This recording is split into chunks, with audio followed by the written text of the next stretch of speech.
அன்புக்குரியவர்களே, கண்ணீர் என்பது மனிதனுடைய வாழ்க்கையிலே வரும் பொழுது அவன் அழுகிறான் என்று உலகம் சொல்லுகிறது. இந்த கண்ணீருக்கு பதில் இல்லையா? இந்த கண்ணீருக்கு ஒரு முடிவு இல்லையா?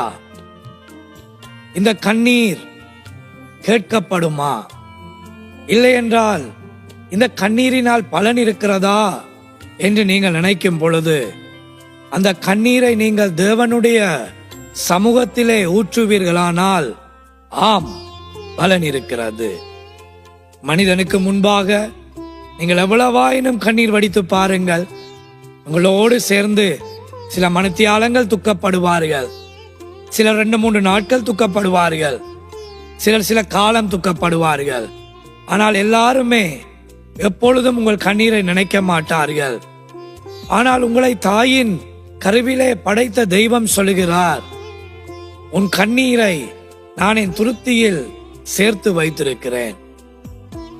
நீ என்னிடம் அழும் பொழுது, நீ என்னிடம் கண்ணீர் வடிக்கும் பொழுது நான் உன் கண்ணீரை பார்க்கிறேன், நான் உன் கண்ணீரை காண்கிறேன், நான் உன் கண்ணீரை எண்ணி இருக்கிறேன் என்று சொல்லுகிறார். இதுதான் மனிதனுக்கும் கடவுளுக்கும் உள்ள வித்தியாசம். அவன் உங்களை கண்ணீர் வடிக்க வைத்து பார்த்து உங்களோடு அழுதாலும் அடுத்த நேரம் சிரித்துவிட்டு போய்விடுவான். சிலர் நீங்கள் கண்ணீர் வடித்தாலும் அந்த கண்ணீரை பார்த்து சிரிப்பார்கள். ஆனால் உங்களை படைத்த தெய்வம் ஒருவர்தான்.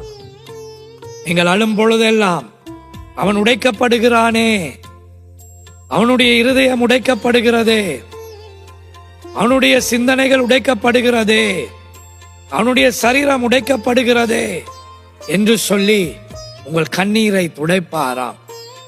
உங்கள் கண்ணீரை துடைப்பவர் மட்டுமல்ல, அவர் உங்கள் கண்ணீரை காண்கிறவராம்.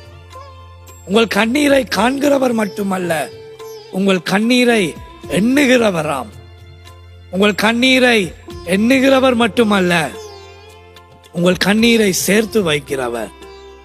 நீங்கள் பரத்துக்கு செல்லும் பொழுது, நீ இவ்வளவு கண்ணீர் வடித்தாயோ, போதும் போதும், நீ என் சுதந்திரத்துக்குள்ளே வா என்று உங்களை அணைத்துக் கொள்ளுவார்.